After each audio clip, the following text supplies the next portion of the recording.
فإن جاءوك فاحكم بينهم أو أعرض عنهم وإن تعرض عنهم فلن يضروك شيئا وإن حكمت فاحكم بينهم بالقسط إن الله يحب المقسطين. أشهد أن لا إله إلا الله وحده لا شريك له وأشهد أن محمدًا عبد الله ورسوله وصفيه من خلقه وحبيبه اصطفاه واجتباه وأرسله رحمة للعالمين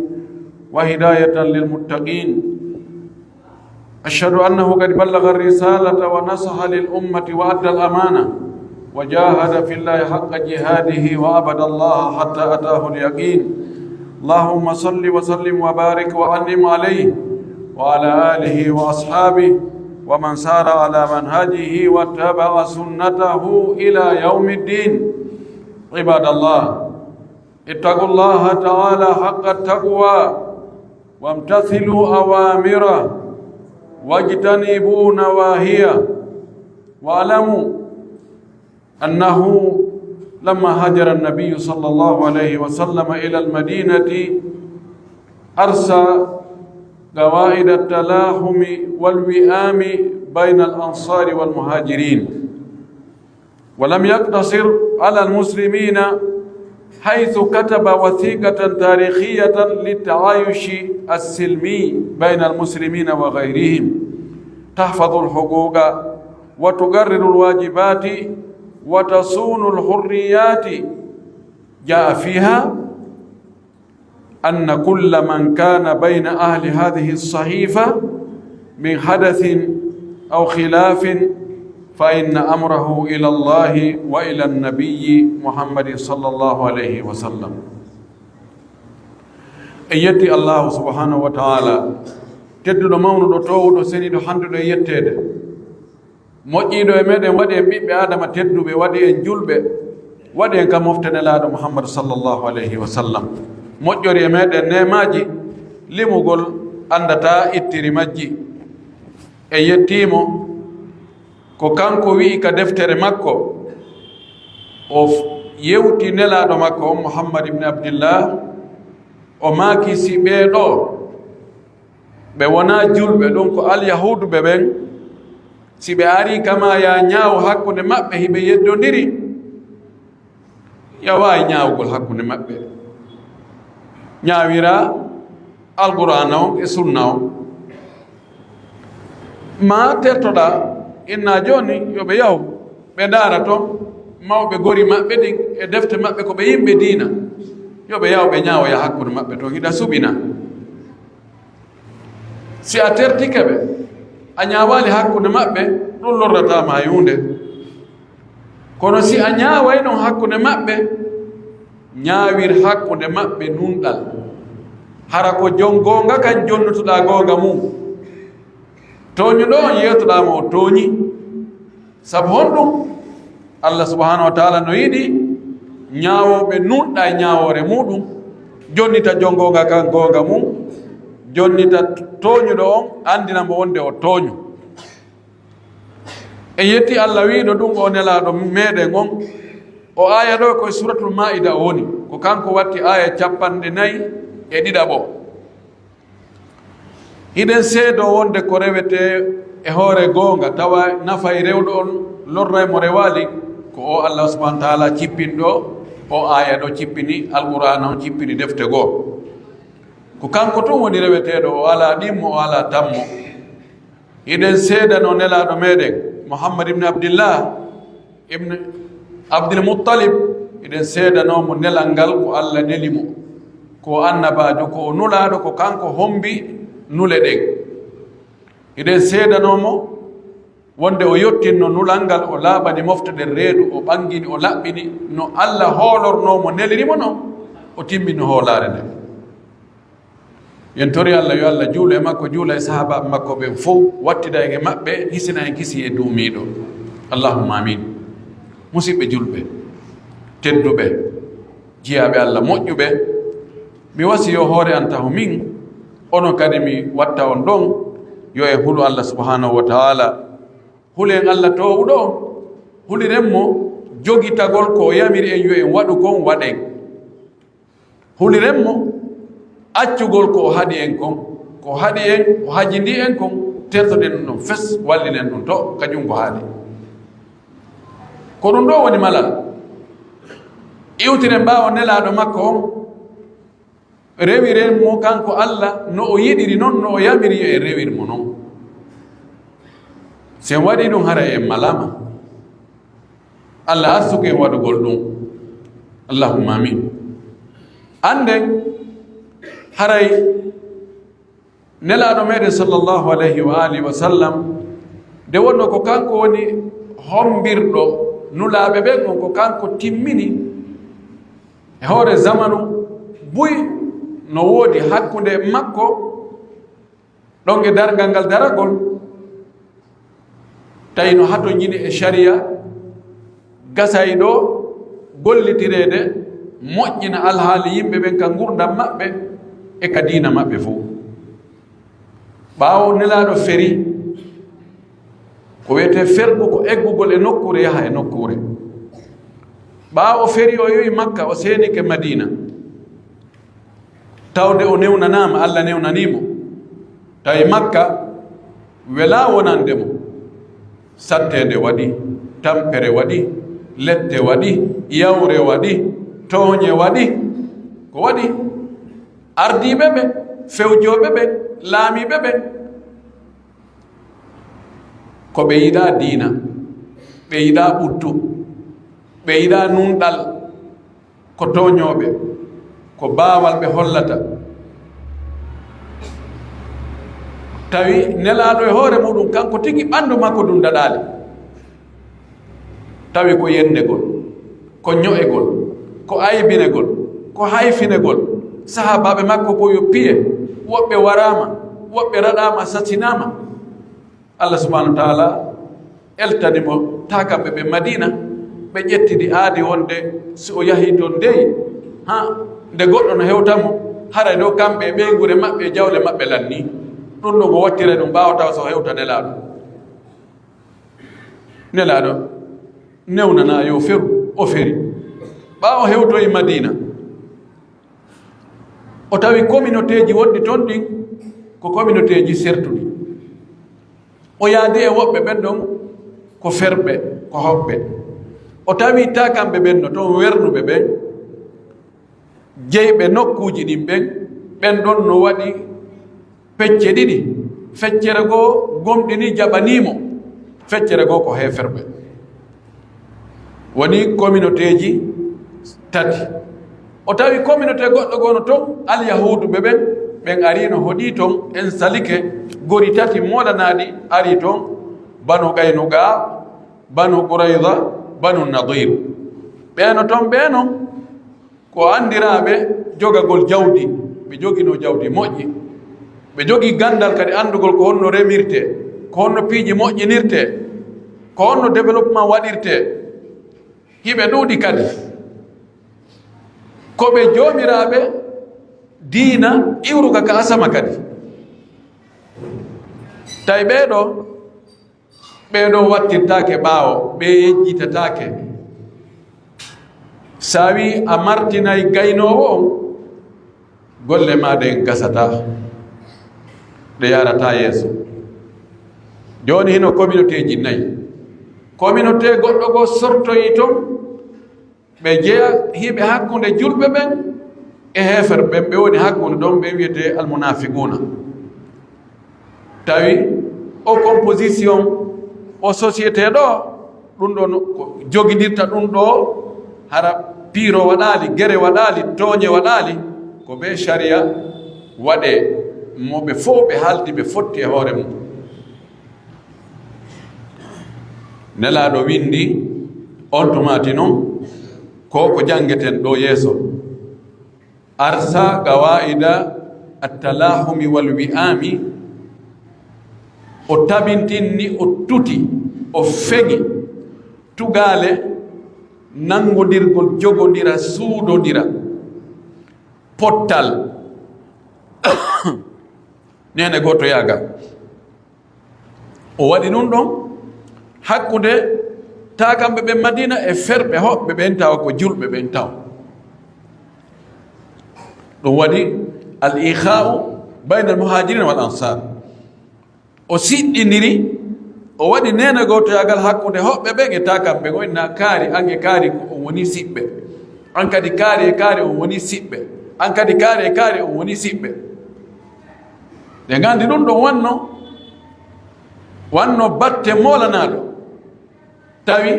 mo be mo bakkidira e mum on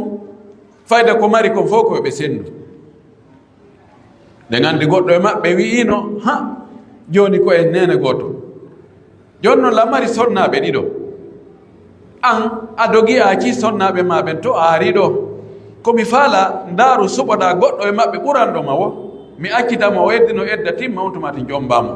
jawdi andi en feccidi hakkude an feccere min feccere telen gon sengo ɗon hakkude julɓe ɓen alhamdulillahi o tabintini ɗum ɗon moƴƴi o wi kono walam yaktasir alal muslimina kono o hattinali hakkude julɓe ɗum ɗo ko interne ko probléme interne hakkude julɓe ɓe joni noon communauté ji goɗɗi goo hiɓe wuuridi e mum ɓe wondi e mum ka saare madina ko ɗon ɓe tawi ɓe wataɓe ɗaɗaɗo ɓe yaltina ko ɗon ɓe jeeya ko ɗon ɓe hoɗi haythu kataba wathiqatan tarihiyatan lidaayishi silmi bayna almuslimina wa gayrihim tawi o windi on tumati noon o windi ɗi ɗeri hoolare tarihayankoji o windi no wiire tan noon hande constitution fii wuurdugol e hoore ɓuttu wuurdugol e hoore jam yimɓe ɓe tawa ɓe kafa diina ma ɓe kafa leñol ɓe kafa ideji hiɓe ɓurdi niveau ji ɓe wuurida kono hana ko e hoore jam e hoore ɓuttu o windi ɗum hakkude julɓe ɓen e ɓe wona julɓe ɓen ndin ɗon kaydi windandi on constitution windaɗo ɗon on sharia windaɗo ɗon tahfadul huquqa o hiwanay mo ɓe haqqeji mum ɗin wa tuqarrirul wajibati himo ñinni kadi mo ɓe ko waɗɗi ɗum waɗugol anda ko honɗum handuɗa e waɗanede an kadi ko honɗum handuɗa wadde wa tasunul hurriyat ndin kaydi ɗon ndi hiway ndi reenay e ndimankagal ngal mo ɓe jeygol hoore muɗum jeeya kadi ko mari kon jawdi mum ɗi ko kañum jeyani hoore mum mo ɓe no jogii liberté tawde e nder ko windano ɗon kon hino ɗo no ari ɗon ɗo ɓe ƴetti ɗo seeɗa ɓe addi no windano ton wi'a wonde anna kulla man kana bayna ahli hadi sahifa kala jeyaɓe siiñuɓe dakorɓe wotuɓe ko woni e nder ndi kaydi ɗo kon e constitution ɗo ko woni hakkude maɓɓe si yanoyi hakkude maɓɓe min hadasi goɗɗum yantoyi aw khilafi ma yeddodiral aroyi hakkude woɓɓe toon haray référence on ko honto mo ɓe yottan hoore mum mo ɓe yo waɗu ko faala o wila ko ruttete ko e Allah e nelaɗo ko ɓen ɗo ñawata na mo ɓe yo waɗa hoore mum ko faala فكانت بنودها الأولى أو الأول من أولى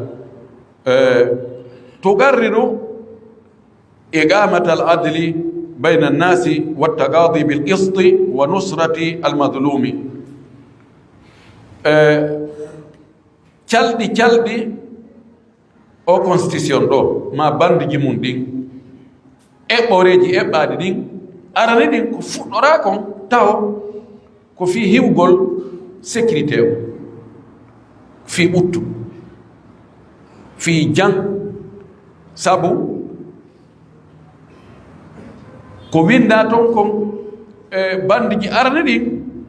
ko fi ñiiɓingol nunɗal hakkunde yimɓe ɓe ɓuttu arata nunɗal ala sabu si tooñe ɗen ɗuuɗi ñande ko fettay tawi aadiji ɗin fii ɓuttu yo ɓuttu yo nun dal wadu no nder to sabna no ari e mum o wi e nder ko winda ton kon wa anna yathriba haramun ala ahli hadhihi alwathiqa aw haramun jawfuha li ahli hadhihi alwathiqa aw hadhihi alsahifa nder saare madina nde kala dakorɓe ko winda ɗo ko wonde gere ala piiro ala wartindiro ala few no jeeyano e bandiji ko ari nder ton kon fi kala kamɓe ɓe addaldi ɗo ɓe wi e nder ko ari ton kon wonde kala jeeyaɗo e ndi kaydi ɗo mo ndi kaydi ɗo concerni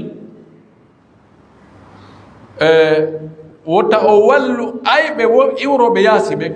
ɗon ko Quraysiyankoɓe ɓe o wi wala yujaru Qurayshun wala man nasaraha jeeyaɓe ɗo ɓe jaɓuɓe ndi kaydi ɗo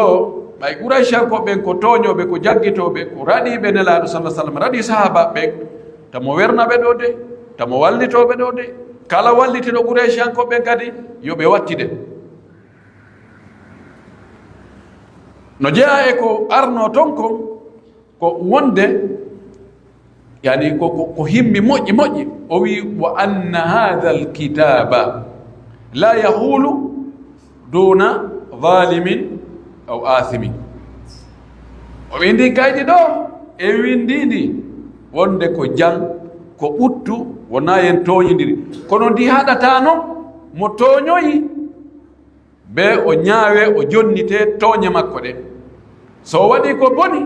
ko be o yoɓe bonki makko ki o wi ko oɗo yani bandiji arna ɗin hiɗi ñinni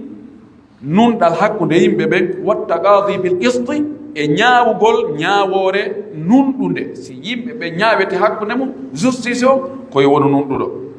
wa nusratil madlumi e wallitagol toñaaɗo bambangol toñaaɗo darano toñaaɗo ha toñede ƴitte hino ɗo nassu on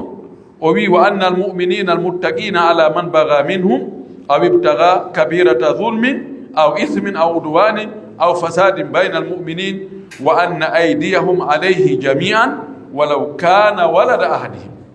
mumtaz wallahi hadha yanbaghi an yuktaba bima'in min dhahabin ɗum ɗon hana windirede ndiyan kange ko ɗum ɗo woni constitution tigi tigi nunɗal wonde julɓe huloɓe Allah ɓe ɓeɗo kala jaggutuɗo tooñi e hoore maɓɓe koɓe fof ko jungo woto koɓe daro ha ɓe rutta ɗen tooñe ɗo wota ɓe jaɓu koɓe julɓe goɗɗo ara tooña ɗimmojo maɓɓe julɗo e hoore tooñe waɗamo ko faala wonde noon on arɗo tooñi yani e hoore goɗɗo haysi ko ɓiɗɗo goɗɗo e maɓɓe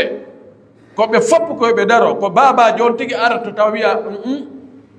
a toñata o mi jaɓata toñe ɗen few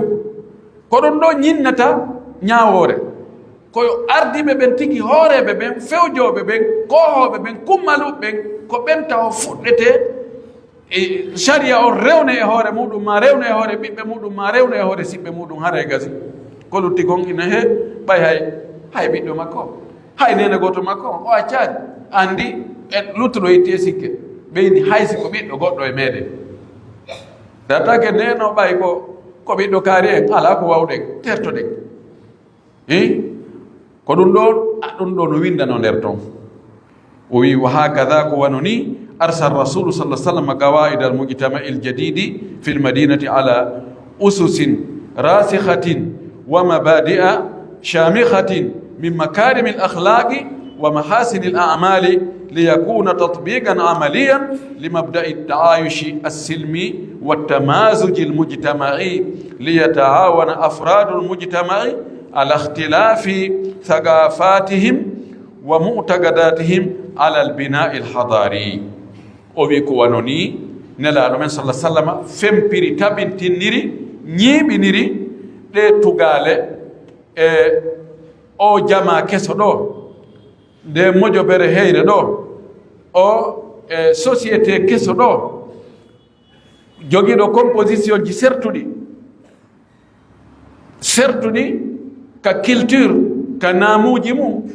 sertuɗi ka finde mum ka diinaji mum ɓeeno fiɓi diina alyahudu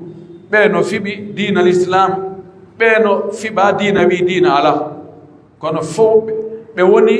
e tuɗɗere wotere ɓe woni kawtal ɓe woni kafuɓe piiji kafuɓe gurdan fiyo ɓe wawa wuurude ko ninala sallllahu alih wa sallam waɗiri tugale ɗen fiyo ɓe wuuru e hoore ɓuttu e hoore jang o waɗi tugale tabtuɗe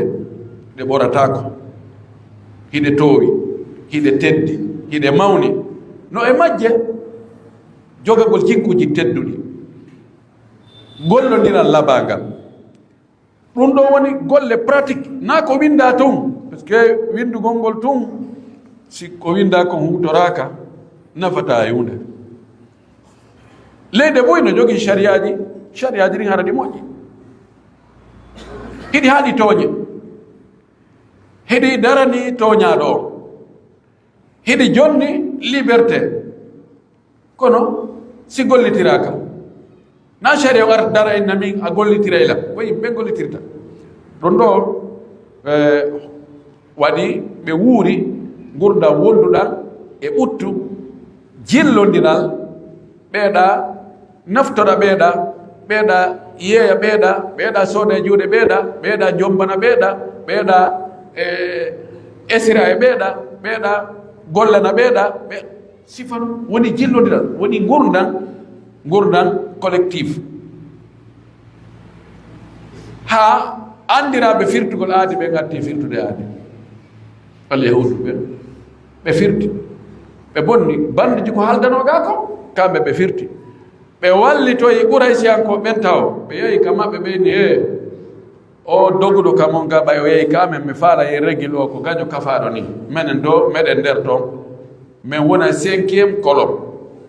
ko eɓɓi wo min yetto no woniri to wo haray ko andon ɗo ko yimɓe mon woni to wona ɗum haldano yaahi ko haldano ko wonde ɓuraysiyankoɓe ɓay kamɓe nalɓe ɓe haaɓi ko kamɓe yaltini nelaɗo iddanta goɗɗo darodu e maɓɓe sa darodi a wallitike gaño goɗɗo haray an kadi a wonti gaño ko wano ni nela sallallah alih w sallam fondi oɗo société oɗo communauté fi yoɓe wawa wurdugol e hoore ɓuttu ɓe fof ɓe maha leydi maɓɓe ɗin ɓe maha développement o ɓe maha civilisation o wasi allah subahana taala wi ka deftere makko o sifi on jama wurnoɗo fewno ɗon o wi wa inna hadihi ummatukum ummatan wahidatan wa ana rabbukum fattagun o wi ɗum ɗo ɗe mofte mon ɗo ko mofte goote ko jama gooto ko communauté gooto ko ɓeygure wootere ko gorol gootol ko min jeeyi on fof ko on maccuɓe am on fof ko on jiyaɓe am komin woni patron on awa hulelal dey woni murandu yaaruno allah waɗi gurdanɗam moƴƴi nunɗal ngal waɗi ɓuttu on waɗi teddungal waɗi état islamique on o dari tawi koye hoore tugale keldude e hoore constitution reenayɗo haqqeji reenayɗo dimankagal reenayɗo nunɗal reenayɗo justice on e torki allah yo allah o arsuku en ɗum ene kadi ruttagol islam on ruttande moƴƴere aqulu ma tasmauna wa astahfirullaha li wa lakum wa li sa'iri lmuslimina min kulli dhanbin wa khati'a fastaghfiruh innahu huwa alghafuru rahim.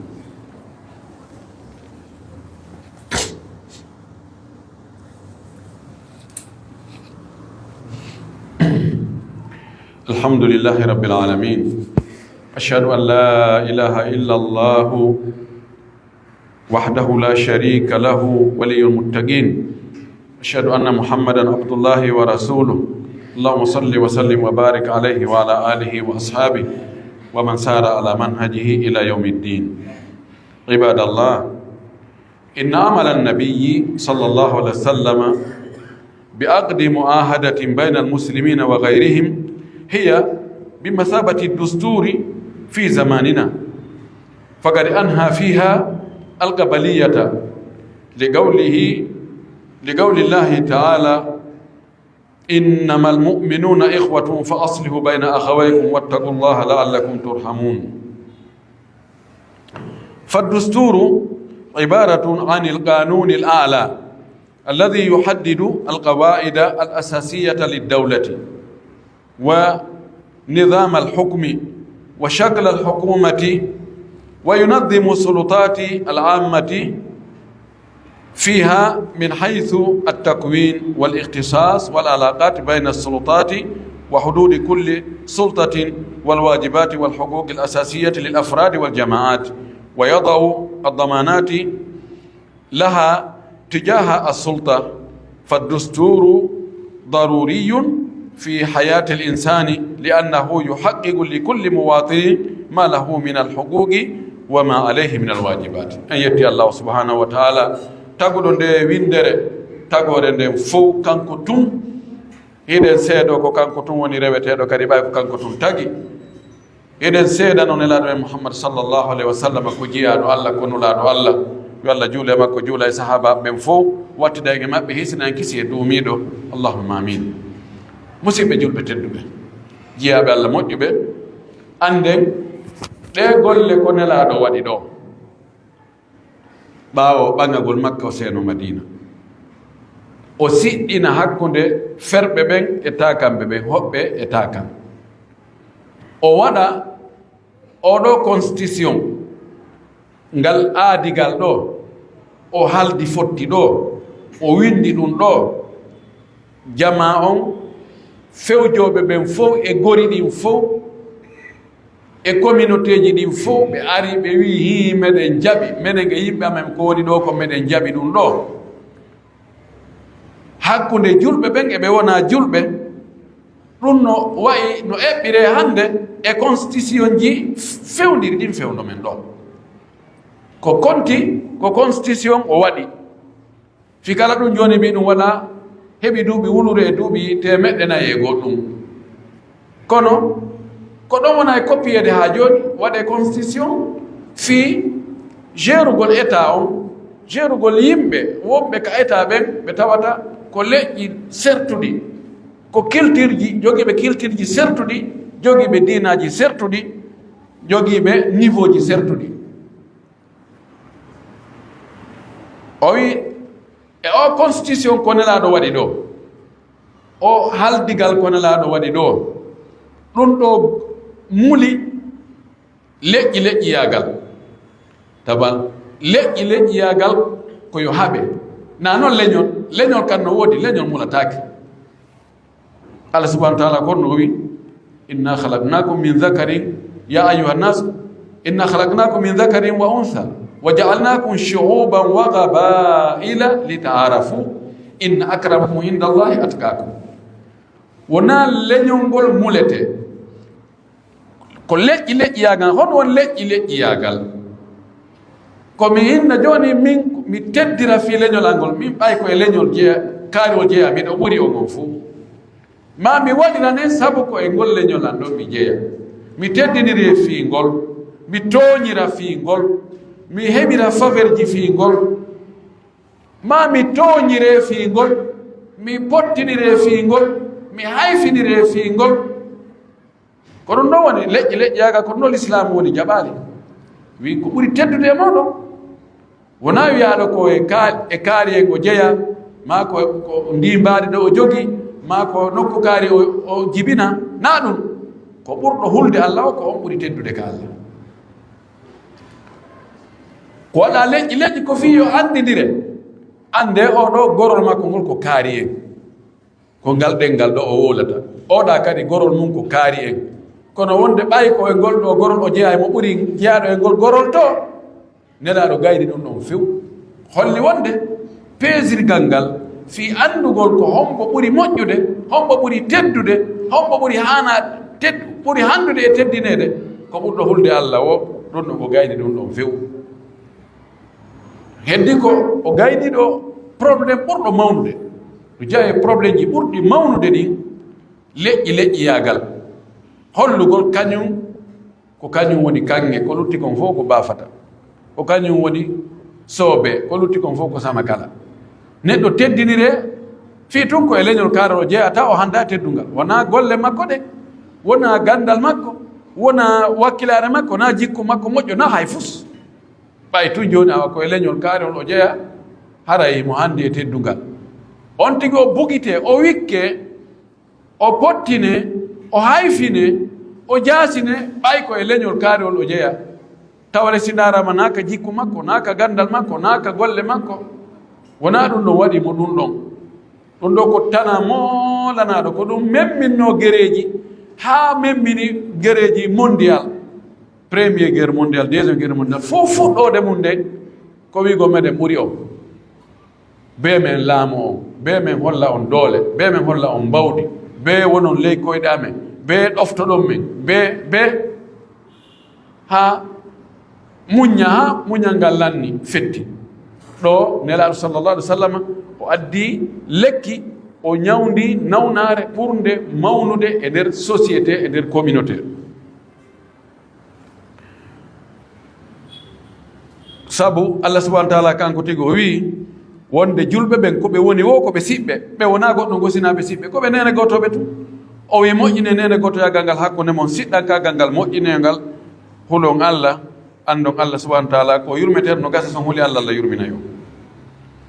o wi ko ɗum wiyete constitution ko mana mum ko loi ɓurɗo towude on e nder leydi ndi on ɗon loi ko on ɗon happata tugale fondation état on ko honno état on darorta ko honno o jogorte ko on ɗon kadi loi hollata systéme ñaawore nden ko honno ñaawirte honno laamorte e mbaadi laamu ngun e yuɓɓinirgol doole ɗen laamuji ɗin sendinira laamu wonɓe gollude ɓen e doole waɗayde shariaji ɗin e doole ñaawoɓe ɓen yoni ko halaga koye ɓeeɗo wallin no gollirte noon shariaji ɗin législative o naɓa ka ɓe golloɓe ɗo inna ko ɗum ɗo watton justice on ndaara on waɗi no haniri noon bisimilla on waɗal no hani noon are ga ɓe ñaawaw halaga ko ɗum ɗo nafata idan ɗum ɗo ko constitution on watta ɗum ɗo ko constitution on hollata kadi relation hakkunde e pouvoir ji ɗin doole laamu on ɓeeɗo ko ɗum ɗo ko haawano ɗo ɓe kamɓe ɓe hattata nayi ɓe feƴƴi ɗo de ko ɗo woni keerol ngol konti ko constitution woni lotisude no doole no laamorte noon holla kadi ko jogodiri kon e ko serti kon e mo ɓe spécialiste muɗum on e relation ji ɗin e mo ɓe ka hattata ɗon e ko waɗɗi ɗum waɗugol e ko haɗa waɗugol ko constitution on watta ɗum ɗo niveau pouvoir ji ɗin ko noon kadi ko constitution on waɗata andingol yani jonnutugol citoyen ɓe hoɗo ɓe e nokkure nden mo ɓe haqqeji mum ɗin holla kadi mo ɓe ko honɗum hani wadde woni haqqeji ko hanɗa waɗanede kon ko hanɗa heɓude kon wajibat ko an kadi ko honɗum hanɗa wadde no farli ma ya waɗ ɗum ɗo pise neɗɗo o neɗɗo no woodi ko o hani waɗude no woodi ko o hana waɗanede si o waɗi ko o hani wadde kon haray o handi e waɗanagol ko o hana waɗanede kon man adda ma alayhi istahaqqa ma lahu mo waɗi ko farli ɗum kon haray o handi e hendade ko o foda kon ko woni haqqe makko on ɗum ɗo ko ɗum ɗo fodde yimɓe ɓe ma jamaji ko association ji ko groupe aji ko parti ji politique ko ɗum ɗo e ɗum ɗo no fof constitution on hollata mo ɓe keerol ko ɓorde ɗo heɓi ɗo an ko ɗo espace ma on woni ko ɗum ɗo waɗɗima waɗugol ko ɗum ɗo hanɗa waɗanede ko ɗum waɗi ɗum ɗon si tawi waɗama waɗugol ɗum ɗon on sharia ɗon ɗum ɗum ko obligatoire fi yo gurdam ɗam won gurdam newiɗal gurdam mahiɗal e hoore nunɗal e hoore ɓuttu ko waɗi ɗo haray neɗɗo wo neɗɗo wonɗo e ley e gon waada ɗon haray o andi ko honɗum o hani wadde ko honɗum o hana waɗanede أيها المواطنون أما قريب ستصوتون على دستور جديد فعليكم فهم محتواه قبل التصويت لتعرفوا حقوقكم وواجباتكم قال الله عز وجل ولا تقف ما ليس لك به علم إن السمع والبصر والفؤاد كل أولئك كان عنه مسؤولا بيوي دو بيوي كو ono yo citoyen ɓe enen citoyen ɓe ɓen lagine ɗo hoɗuɓe e ndi leydi lagine ɗo jeeyaɓe e ndi leydi lagine ɗo o wi ɓe wi wo ko neɓata wo ko ɓatti en yaltinayi hitoji meɗen fii o constitution keso hitoji miɗo tawti miɗo weltori miɗo jaɓi ma o wayi mi faalaka few ɗum woni vote ko ya hollu wonde hiɗa jaɓi ma a jaɓa référendum ɗum woni ɗaɓɓutugol pehe yimɓe ɓe honno woni feere ma e ɗum ɗo mo be citoyen jo ɓe no jogui haqqe wigol min ɗum ɗo miɗo jaɓi ma o way ɗum ɗo min mi jaɓa ɗum ma ɗum ɗo miɗo jaɓi ngo sengo ɗo kono mi jaɓa ngo sengo ɗo ɓe wi wo ko ɓatti ɗum waɗay ko kamɓe wowlide o constitution keso ɓe wi ɗo noon haray no fawi on go noon citoyen ɓe ɓen andugol ko honɗum woni nder ton constitution on si mi faaya tenen wono calɗi ma luwaji 150 no nder ton 250 loi no nder ton o wi o yo faamu ko honɗum woni nder ton dey aɗo on tigi wigol mbiɗo jaɓi ma mi jaɓa ha nde ŋattoygol honɗuyna non mimi andano ko ni simi anno mi wiyatano miɗo jaɓi ma simi andano ko ni simi anduno ko ni mi innatano mi jaɓa o wi ete ɗon ando ɗon ɗum fiyo en wo fiyo on andu haqqeji mon ɗin tawsi haqqeji mon ɗin fof no wawi heɓade e o constitution himo mofti haqqeji mon ɗin fof ɗi faala ɗon waɗanede ɗin andon kadi ko waɗɗi on kon farlillaji mon ɗin ko waɗɗi on kon o constitution ɗo fawa on ɓuuri ko marɗon feere o wi ko yonti so jangi o anda de koyo yurne o wi ha andon ɗum ɗo oɗo constitution ɗo keso oɗo si hutorama nafay leydi ndin nafay ɓiɓɓe leydi ndin ittana en andeji e tampereji e soñdia e toñeji ko woni ka leydi ɗo e leƴƴi yagal wonande won holloɓe ɗum ɓen constitution wonde ara e ɗum ɗon ko gayniri no fes hande ko woni ga kon ko nafoore si tawi ko nafoore on nder ton innami miɗo jaɓi dey si tawi no woni toon ko wona nafoore nan ɗum ɗo noon mimi wakkilaki no wakkili ɗum ɗo kono mi wakkilaki ɗum ɗo kono mbiɗo taƴƴini ɗum suɓoytako toon ko imma alkul awil kul komi jaɓi fof ma mi sallike fof Allah subhanahu wa taala no holli wonde neɗɗo wota ukko e ko anda si a yolloto e to anda ko on to ƴawroyte Allah wi wota a jokkutu ndepita watta batte ɗaɓɓita ko alna gandal wowla ko anda sabu andu ɗi noppi ma ɗi wonɗa e nanirde a landoyte ko heɗorɗaɗi ko ɗe gite ɗe wonɗa e daarirde a landote ko honɗum daarirɗaɗe ɓernde ma nden kadi hay ko miigitoɗa ƴetta décision ji ko ɗum kadi a landitoyte o yi kullu la kana anhu mas'ula ko ɗum waɗi wo tawi hunde min mi falaka ɗum min ɗum welatalam a anda ko woni nder toon no gasa ko nafoore ma tun woni toon ko heewi noon neɗɗo no añi ko o gaño ko anda wo tawi kadi noon mi jaɓi alhamdulillah e juuɗe koyɗe tawa anda ko nder toon no gasa ko lorra wonanma nder toon idan on tigi yo janngu haa o anda ko honɗum woni nder toon tawa si innoyama mellandike ma feere ma e ɗum ɗo ɗayiɗi ka a yiɗa ɗa jaɓi ka a jaɓa tawa koye hoore gandal wonda e wowlude woni ko jaɓugol woni ko salagol ngol ko ɗum ɗo woni ko nafata kon en torki Allah subhanahu wa taala yo Allah moƴƴinan en ndi leydi meɗen Allah moƴƴin ardiɓe ɓe Allah waɗa ɓe huloɓe Allah waɗa ɓe yurmeteɓe jama on waɗa jama on ɗoftiɓe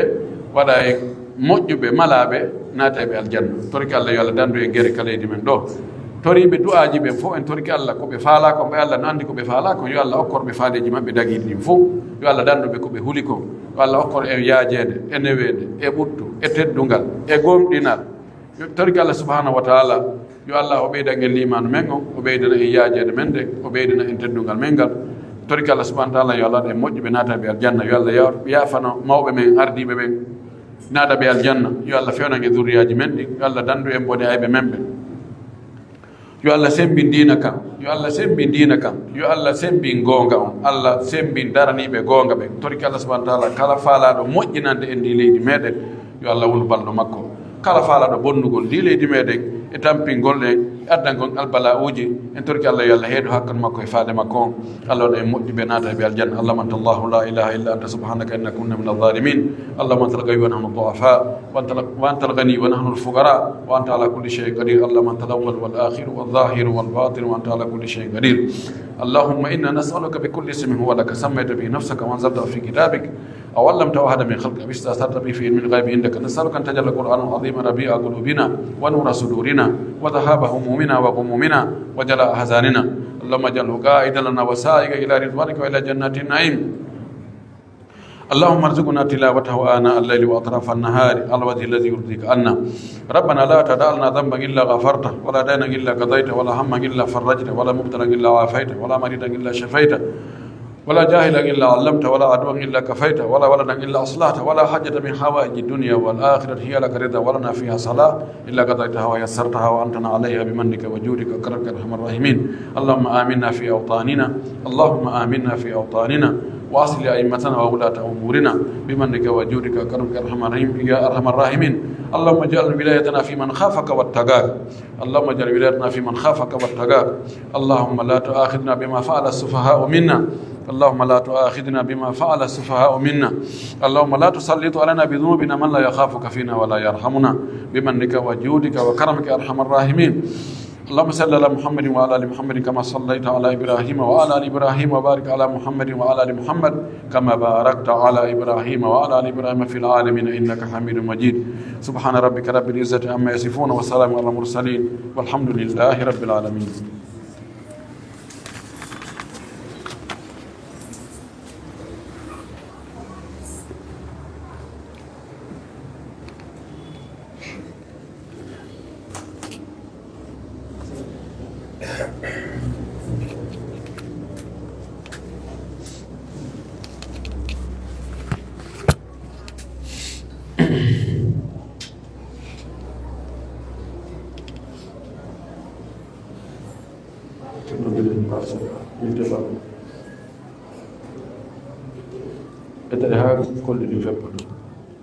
بسم الله الله أكبر الله أكبر أشهد أن لا إله إلا الله وأشهد أن محمدا رسول الله حي على الصلاة حي على الفلاح قد قامت الصلاة قد قامت الصلاة الله أكبر لا إله إلا الله استووا تراصوا واعتدلوا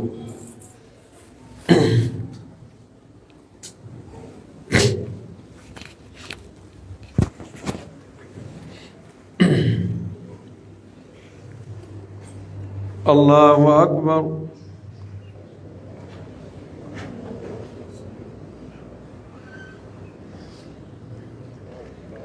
الحمد لله رب العالمين الرحمن الرحيم مالك يوم الدين إياك نعبد وإياك نستعين اهدنا الصراط المستقيم صراط الذين أنعمت عليهم غير المغضوب عليهم ولا الضالين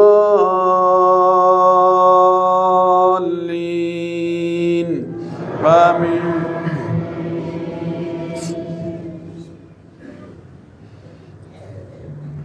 ربكم أعلم بما في نفوسكم إن تكونوا صالحين فإنه كان للأوابين غفورا وآت ذا القربى حقه والمسكين وابن السبيل ولا تبذر تبذيرا إن المبذرين كانوا إخوان الشياطين وكان الشيطان لربه كفورا وإما تعرضن عنهم ابتغاء رحمة من ربك ترجوها فقل لهم قولا ميسورا ولا تجعل يدك مغلولة إلى عنقك ولا تبسطها كل البسط فتقعد ملوما محسورا إن ربك يبسط الرزق لمن يشاء ويقدر إنه كان بعباده خبيرا بصيرا ولا تقتلوا أولادكم خشية إملاق نحن نرزقهم وإياكم إن قتلهم كان خطأ كبيرا ولا تقربوا الزنا إنه كان فاحشة وساء سبيلا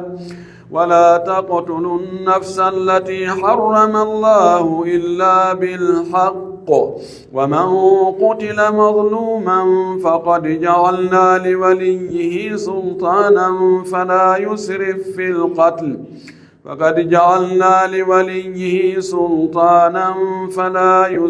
في القتل إنه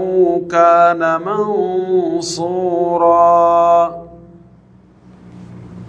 الله أكبر. سبحان ربي العظيم.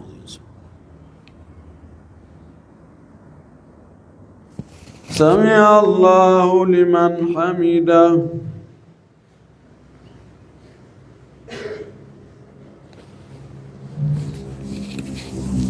الله أكبر.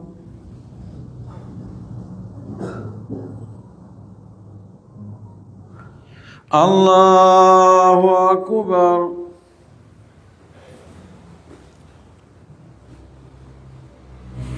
الله أكبر.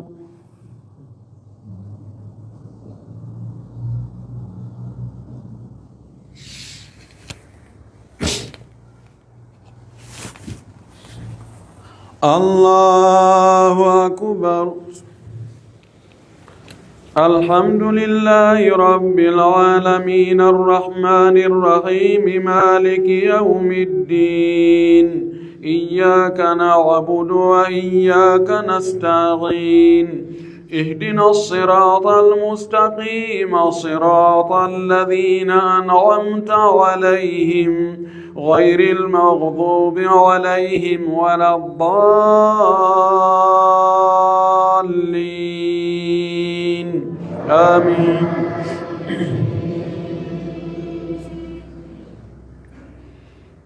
ولا تقربوا مال اليتيم إلا بالتي هي أحسن حتى يبلغ أشده وأوفوا بالعهد إن العهد كان مسؤولا وأوفوا الكيل إذا كلتم وزنوا بالقسطاس المستقيم ذلك خير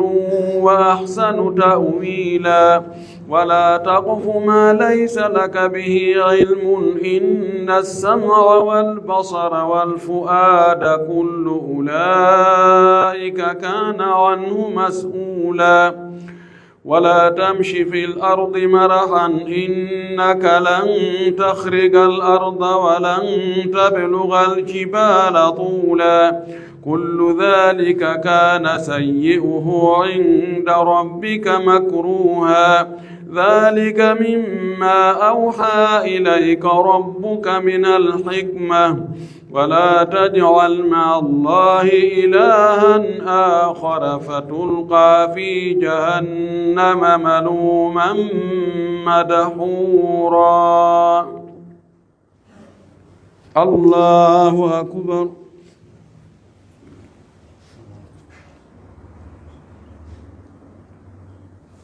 سمع الله لمن حمده.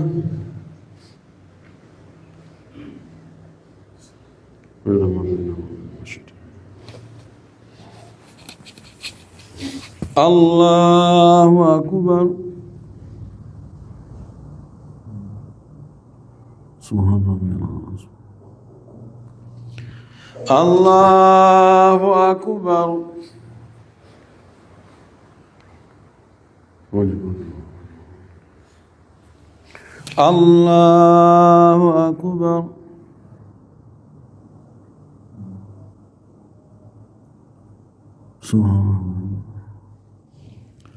الله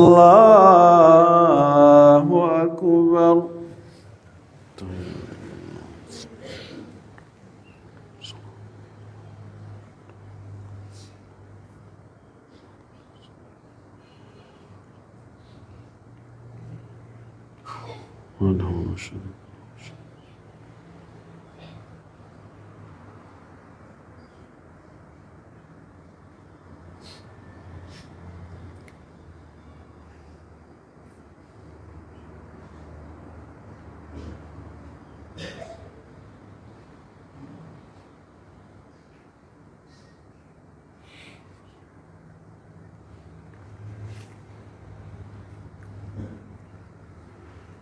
السلام عليكم ورحمة الله. السلام عليكم ورحمة الله. استغفر الله استغفر الله استغفر الله. اللهم صل وسلم. لا إله إلا الله. اللهم لا إله إلا الله.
بسم الله والصلاة والسلام على رسول الله وعلى آله وصحبه ومن والاه. أي هم بيتك وند إمام محمد علي با من يرى ما كن فاتي عندك كلهم هذه تاود ديرندو responsable benga be هم بيتينو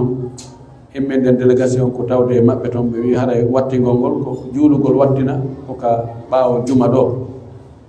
haray den torani mo do ado ay en fo wata yaade tawaye don on se wadni mo do doa inshallah se Allah jabi nafodo den tawaye mo to torki Allah subhanahu wa ta'ala ya Allah yarlamu ya Allah yafum Allah nadum al janna la yoto bakatu juma kodi اللهم اغفر له وارحمه وعافه واعف عنه واكرم نزله ووسع مدخله اللهم اغسله بالماء والثلج والبرد اللهم نقه من الذنوب والخطايا كما ينقى الثوب الابيض من الدنس اللهم جازه عن الإحسان إحسانا وعن الإساءة عفوا وغفرانا. اللهم ارحمنا إذا سرنا إلى ما صار إليه بمنك وجودك وكرمك يا أرحم الراحمين. اللهم الهم أهله بالصبر والصلوان. اللهم صل على محمد وعلى آل محمد كما صليت على إبراهيم وعلى آل إبراهيم وبارك على محمد وعلى آل محمد كما باركت على إبراهيم وعلى آل إبراهيم في العالمين إنك حميد مجيد. سبحان ربك رب العزة عما يصفون والسلام على المرسلين والحمد لله رب العالمين.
Walle ko be yalla nan daro pade kese de modir non